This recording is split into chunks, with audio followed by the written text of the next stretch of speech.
नमस्कार दोस्तों, आप सभी का स्वागत है रूह को कपा देने वाली भूतिया कहानी में। आज की जो भूतिया कहानी है यह बहुत ही ज्यादा खतरनाक कहानी है और आज मैं आप लोग के साथ शेयर करने वाली हूँ शिवराजपुर नाम के एक छोटे से गांव की सच्ची घटित कहानी। मेरी जो हॉरर स्टोरी होती है यह ज्यादातर गांव की होती है क्योंकि सचमुच में गांव में बहुत ज्यादा भूत प्रेत वगैरह दिखाई देते हैं और जो भी गांव की स्टोरी होती है ना वह किसी न किसी के साथ घटित होती है। आज की जो भूतिया कहानी है इसको मैंने बचपन में ही सुना था क्योंकि शिवराजपुर करके जो गांव है ना वह मेरे मैके के गांव के जस्ट सटे हुए गांव में है और वहां पर एक छोटा सा नहर है।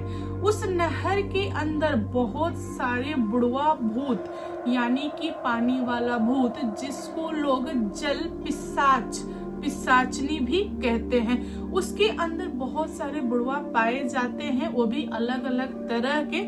और वे सारे बुढ़वा गांव के हर एक इंसान को जानते हैं। घर के अंदर क्या क्या होता है वह सब कुछ उन सारे भूतों को पता होता है। तो मैं जिस नहर की चर्चा कर रही हूँ उस नहर में एक टाइम पे बाढ़ आ गया था, यानी कि बहुत ज्यादा पानी हो गया था और वह पानी खेतों के अंदर चला गया था। बहुत सारे लोगों का जो अनाज था ना वह उसमें डूब गया था और कुछ समय बाद धीरे धीरे पानी कम हुआ और जो सीजन था वह खेती का सीजन था, यानी कि धान रोपाई का सीजन था। और धान रोपाई के टाइम पे क्या होता है कि थोड़ा मोड़ा पानी चाहिए रहता है धान को डुबोने के लिए, यानी पानी में ही धान को बोया जाता है। तो गांव के बहुत सारे लोग अपने अपने खेत में धान वगैरह लगा रहे थे। शिवराजपुर के ही एक गरीब फैमिली है जिसका छोटा सा खेत है, वो भी बगीचा के पास चौरा में। चौरा उसको बोलते हैं जहाँ पे सिर्फ खेत हो, मतलब दूर दूर तक कोई घर वगैरह ना हो, थोड़ा सा जो खेत हो ना वह खलाड़ में हो, यानी कि नीचे की तरफ हो जहाँ पे पानी बहुत ज्यादा लग जाए, अगर पानी हटे भी तो थोड़ा सा टाइम लेके हटे, उस टाइप की जगह पे एक गरीब फैमिली की खेत है। और उस गरीब फैमिली में मात्र 3 मेंबर है, मधु की माँ और उसका छोटा भाई जिसका नाम है सुमित। सुमित बहुत ही ज्यादा छोटा है और मधु के पापा है नहीं, इसीलिए मधु को और मधु की माँ को दोनों को लोगों के यहाँ भी काम करना पड़ता है और अपने घर का भी काम करना पड़ता है।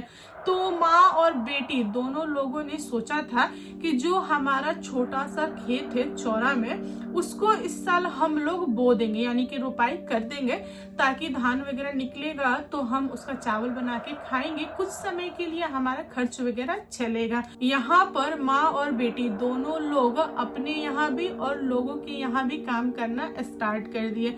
मधु की जो माँ थी वह काम करते करते थक गई थी और उनको फीवर वगैरह आ गया था।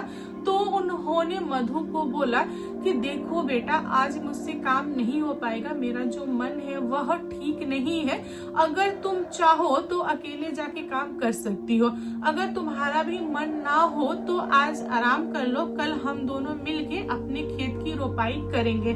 तो यहाँ पे मधु ने अपनी माँ को बोला कि नहीं माँ, मैं अकेले चली जाती हूँ, जितना हो पड़ेगा उतना मैं कर देती हूँ, वरना जो हमारा धान होगा ना वह लोगों से पीछे बोया जाएगा, तो पीछे काटा जाएगा, तो हम लोगों को थोड़ा सा प्रॉब्लम होगा, तो क्यों ना साथ में बोए लोगों के साथ में और लोगों के साथ में कटाई वगैरह करेंगे। यह सोच के मधु अपनी माँ को समझाती है और बोलती है कि माँ एक काम करो, तुम घर पे रहो, जब तुमको ठीक लगेगा खाना बना देना और बाबू से यानी कि छोटे भाई से खाना भेज देना खेत में, मैं वहीं पे रहूंगी और वहीं पे खा लूंगी और जो लंच बॉक्स है उसको मैं घर पे भिजवा दूंगी। आज पूरा दिन मैं खेत में काम करूंगी और पूरा काम कंप्लीट करके इवनिंग में ही मैं घर लौटूंगी। यहाँ पर मधु की माँ ने मधु को बहुत बार मना किया कि बेटा तू अकेले खेत में मत जा, तू थक जाएगी, इतना काम तू अकेले नहीं कर पाएगी, लेकिन मधु अपनी माँ की बात नहीं मानती है। वह बहुत ज्यादा मेहनती है और वह माँ को समझा के खेत चली जाती है, वो भी सुबह के टाइम पे घर से नाश्ता करके जाती है और वह खेत में काम करती है। मधु के साथ साथ मतलब अगल बगल के खेत में भी लोग काम कर रहे थे, सब कुछ सही चल रहा था। दोपहर का समय था और जितने भी मधु के साथ खेतों में लोग काम कर रहे थे अगल बगल में, वे सारे लोग अपने अपने घर चले गए थे खाना खाने के लिए। मधु अकेली थी खेत में और वह सोच रही थी कि भाई अब आएगा खाना लेके, अब आएगा। लेकिन मधु का जो भाई था वह थोड़ा सा टाइम लगा रहा था, क्योंकि मधु की माँ की तबीयत खराब थी तो उन्होंने खाना वगैरह भी थोड़ा आराम से बनाया था और खाना लेट भेजा था। दोस्तों, मधु धान की रोपाई किए जा रही थी और जो धान की रोपाई होती है ना वह थोड़े से पानी में होती है। तो मधु क्या कर रही थी कि धान ले रही थी और पानी में डुबो के यानी मिट्टी में धंसा रही थी। तभी उसको अचानक से एक आवाज सुनाई दिया और जो आवाज था ना वह बुलबुले वाला था। होता है ना कि पानी में बुलबुल बुलबुल करता रहता है, उस टाइप का। तो उसने अगल बगल देखा, कुछ भी दिखाई नहीं दिया। फिर वह पीछे मुड़ के देखी तो वहां पर भी कुछ भी दिखाई नहीं दिया। वह कुछ समय के लिए खड़ी होके चारों तरफ देखी, लेकिन उसको दूर दूर तक कुछ भी दिखाई नहीं दिया। फिर उसने इस चीज को इग्नोर मारा, उसके बाद फिर से धान की रोपाई स्टार्ट कर दी। हुआ क्या, कुछ समय बाद उसको फिर से बुलबुले की आवाज सुनाई दी। यहाँ पे मधु किधर भी मुड़ नहीं रही है, वह चुपचाप काम कर रही है और ध्यान लगाने की कोशिश कर रही है कि जो आवाज है वह आवाज किधर से आ रहा है। फिर मधु को महसूस हुआ कि जहां पर वह धान रोप रही है यानी कि नीचे डुबो रही है मिट्टी में, उसके जस्ट पीछे ही एक बुलबुला उठ रहा है उसके पैर के पीछे। जैसे ही मधु पीछे मुड़ी यह देखने के लिए कि पीछे क्या चल रहा है, तभी अचानक से कोई चीज उसको पकड़ा और उसको उल्टा करके मिट्टी में धंसा दिया। मधु को कुछ भी नहीं समझ में आया कि उसके साथ क्या हो रहा है। उसको सांस नहीं लिया जा रहा है, वह धीरे धीरे मिट्टी के अंदर धंसते जा रही है। उसका जो भी पार्ट मिट्टी के बाहर था, जैसे कि हाथ बाहर था, पैर बाहर था, वह छटपटा रहा था। धीरे धीरे वह भी मिट्टी के अंदर जाने लगा। इतने में ही मधु का भाई लंच लेके पहुंचा खेत के पास, तो उसने पाया कि उसकी जो बहन है वह दूर दूर तक कहीं भी दिखाई नहीं दे रही है। वह लड़का खेत के पास खड़ा होके बहन को आवाज लगा रहा है, लेकिन उसने अपनी बहन को नहीं पाया। फिर उस बच्चे ने सोचा कि बहन जो मेरी है वह कहीं बाथरूम के लिए इधर उधर गई होगी और उसने धान का थोड़ा सा बिया रखा हुआ है, तो क्यों ना इसको मैं भी मिट्टी में धंसा दूं। वह बच्चा आगे बढ़ा, तभी उसके पैर के नीचे कुछ आया। फिर उस बच्चे ने थोड़े से पानी में हाथ लगा के देखा कि यहाँ पे क्या है, मुझे क्या चुभ रहा है। तभी उसने पाया कि उसकी बहन का जो पैर है ना, उसके जो फिंगर है पैर के, वह उसके हाथ में आ गए। यहाँ पर वह बच्चा लगा चिल्लाने और पानी से निकल के लगा भागने। तभी वह बुलबुला उस बच्चे के पीछे भी पड़ गया। बच्चा आगे आगे, बुलबुला पीछे पीछे।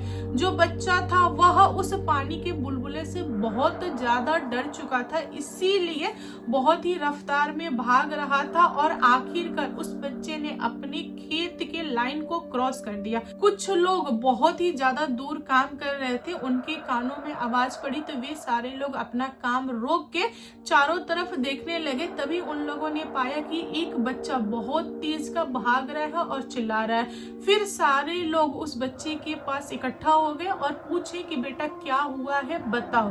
बच्चा का जो सांस था इतना ज्यादा फूल चुका था कि वह कुछ भी नहीं बोल रहा था, वह इशारा कर रहा था कि मेरी बहन का पैर वहां पे है। लोगों ने बच्चा को शांत किया, उसके बाद पूछा कि बेटा बताओ कि आखिर बात क्या है। फिर बच्चे ने बताया कि जो मेरी दीदी है उसका पैर उस खेत में पड़ा हुआ है, मैंने देखा है, जो दीदी है वह मिट्टी में धंस चुकी है, पता नहीं कैसे, मुझे नहीं पता चला, मैंने सिर्फ उसके पाँव के फिंगर देखे हैं। यहाँ पर वे सारे लोग समझ गए कि एक्चुअल में क्या हुआ है, क्योंकि गांव के लोग थे और गांव के लोगों को इन सारी चीजों के बारे में अच्छे से जानकारी होती जाती है। फिर सारे लोग इकट्ठा हुए, लाठी डंडा वगैरह लिए। उसके बाद वे लोग गए खेत में और बच्चा से पूछे कि बाबू कहाँ पर तुमने देखा था अपनी दीदी के पैर के फिंगर।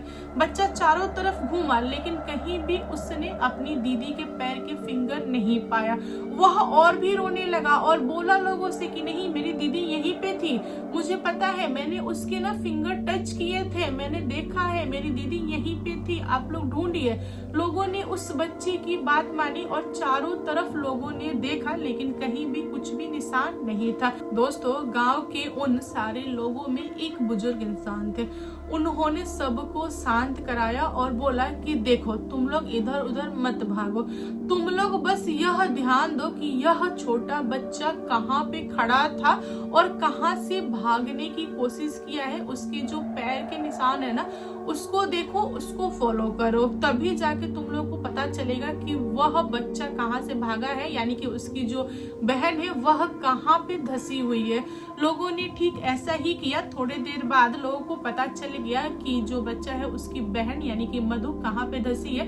लोगों ने वहां पे खुदाई किया और मधु को बाहर निकाला। जो मधु थी उसकी बहुत ही ज्यादा कंडीशन खराब थी, उसको सांस नहीं आ रहा था, लगभग वह बेहोश टाइप से थी। फिर लोगों ने मधु को घर पे लाया, उसके बाद उसका इलाज वगैरह हुआ। उसके बाद लोगों ने मधु से सवाल जवाब वगैरह किया कि तुम्हारे साथ यह सब कुछ कैसे हुआ। तब लड़की ने बताया कि मैं पीछे मुड़ के उस बुलबुला को देखने गई, तभी वह बुलबुला अचानक से बड़ा हो गया और आधा इंसान था, आधा मुझे जानवर टाइप से लग रहा था। उसका जो सर था ना, वह नीचे की तरफ झुका हुआ था, उसका ज्यादातर धड़ यानी कि यहाँ तक दिख रहा था। उसके जो फिंगर थे काफी बड़े बड़े थे और उसने मुझे दबोच लिया, मुझे पकड़ लिया और उल्टा करके मुझे मिट्टी में धंसा दिया। मुझे नहीं पता चला कि वह कौन है। कुछ ही सेकंड में उसने मुझे अंदर धंसा दिया। दोस्तों, मधु की माँ बहुत ज्यादा डरी हुई थी, घबराई हुई थी। वह गांव के बुजुर्गों से पूछी कि क्या वह बुढ़वा भूत दोबारा मेरी बेटी के पीछे आएगा, मेरी बेटी को दोबारा नुकसान तो नहीं न पहुंचाएगा। क्योंकि मैंने सुना है कि जो भूत प्रेत एक बार किसी इंसान के पीछे पड़ जाते हैं वह उस इंसान को नहीं छोड़ते, उसको मार के ही छोड़ते हैं। क्या मेरी बेटी आगे सही सलामत रहेगी या फिर मुझे किसी तांत्रिक बाबा वगैरह के पीछे भागना पड़ेगा? तब गांव के बुजुर्गों ने उनको बताया और समझाया कि देखो बेटा, तुम डरो मत, तुम घबराओ मत, तुम्हारी बेटी के साथ जो होना था वह हो चुका है। हम सभी को पता है कि बुढ़वा भूत को अगर कुछ करना होता है तो वह तुरंत करता है, तत्काल में करता है, वह बात के लिए कुछ भी नहीं छोड़ता। अगर वह किसी इंसान को पाएगा तो एक झटके में ही उसे मार देगा।